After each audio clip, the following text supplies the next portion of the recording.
I took a couple of days off to recharge and spent most of my day off the internet yesterday getting ready to plant my garden and get some seeds underway. And of course, everything's arranged, so I'm not moving anything until this job is done. Because this year, more important than any other year, we need to plant. We've got to do it. And every seed you can get your hands on, you need to find and keep, because this is just the beginning of our seeds disappearing and our ability to nourish ourselves.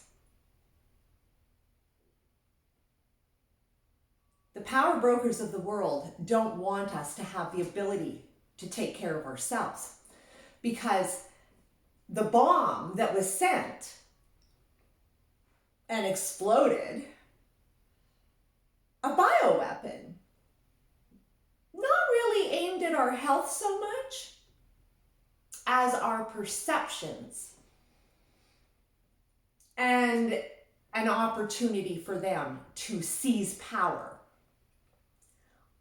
within our governments, because right now we have a global authority, you know who, operating within our government, hijacked from within. In most countries, they call it a coup, except the power is usually ousted. And here, and often has to run away into exile. This is a story that has seen century after century. And it's normally done with guns, but this time they used a virus. And we're being occupied. Every country in the world. Our sovereignty and democratic rights and freedoms suspended. Right now, we are basically fucked. Seriously. Because how in the world can we overcome this when we're fighting amongst ourselves? I saw it this weekend, and I've seen it a few times, where there are people that believe in medical freedom and are on my feed on Facebook,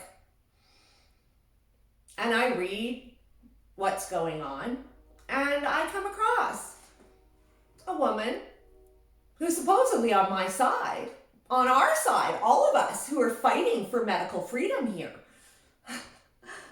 And I'm fighting for our lives, right? Like for me, I can't get a vaccine. No. So my life is really on the line with what's coming down, because what I see is that people like me who won't get it won't have any freedom in their lives. We won't be traveling. We will not be interacting in society. We'll be exiled is what's going to happen. And we know Bill Gates wants his way. And he's going to get his way when he gets the global government. You see, right now we're getting ourselves all mixed up in these silly details. And in the meantime, I see somebody alienating me on her feed. Now, it's her belief that women who get an abortion are scum. Spit on them.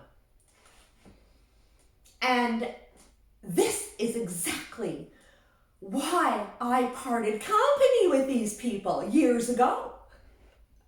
And I became a liberal. I swung to the left. I did. On that one issue. Everything else that they see, I see. But when they brought in and were advocating against my medical freedom and my rights, that was a huge problem for me. And literally, I blinded myself to them and I moved as far away as I could.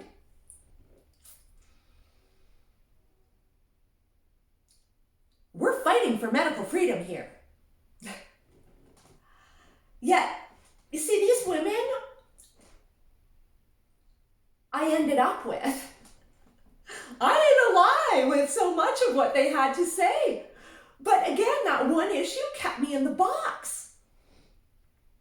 My life experience, interestingly enough, in business was I tried all sorts of liberal policies, and it was an absolute disaster.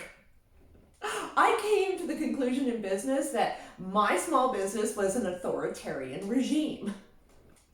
My way.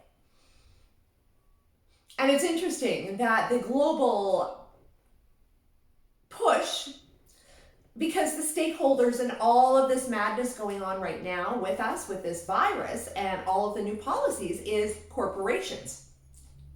And funny enough, they see the same thing I saw, that business can't exist in a liberal framework.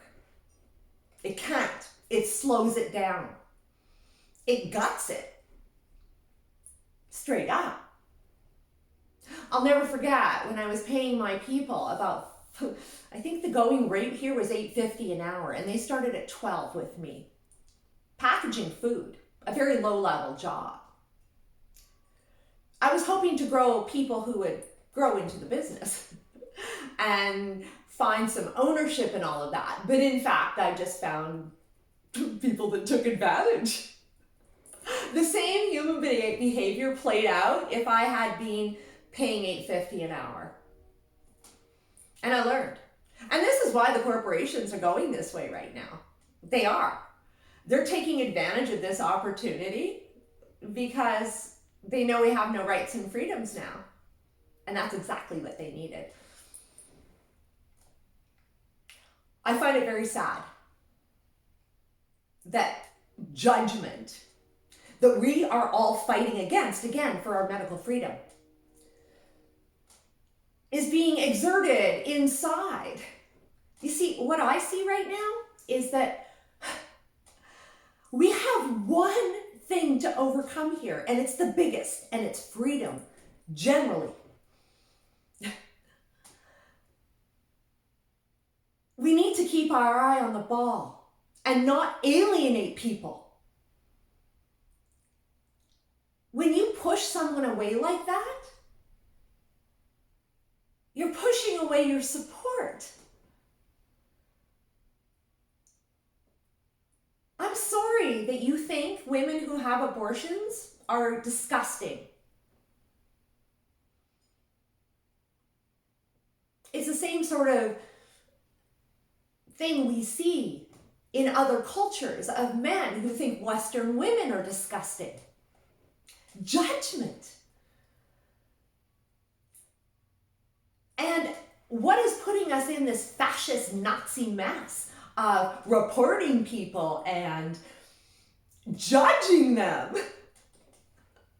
You're doing it yourself. I understand how passionate we can be about our beliefs. But right now, we have to look at what we're actually confronting. And that is the removal of our freedom in general. And then our medical freedom. I think we need to keep our eye on the ball and suspend judgment. Because what you're doing is you're pushing people who are your allies, who are up here fighting for you every fucking day. You push us away. That's sad. I want to see us pull together. Because if we don't do it now and suspend the judgment that we're judging them for, we're never going to get anywhere. We're shooting ourselves in the foot.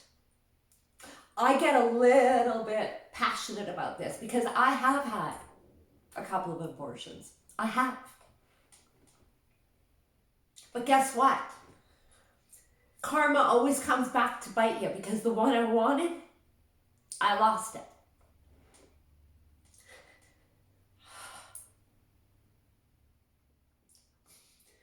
We have freedom on the table. And we need to come together and remember that every statement we make right now makes or breaks us.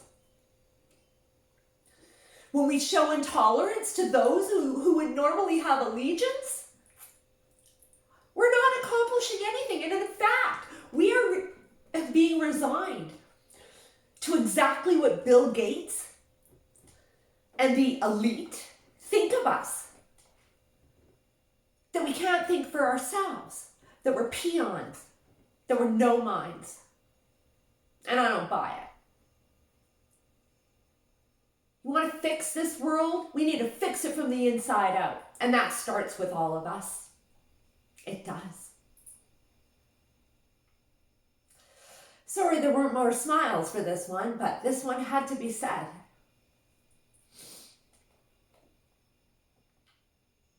Because our freedom's on the line, man. And once it's gone forever. If you haven't subscribed, please do. I promise I won't cry again. And of course, Facebook and Instagram, where we see the passion of each other every day. And we need to stop pushing each other away.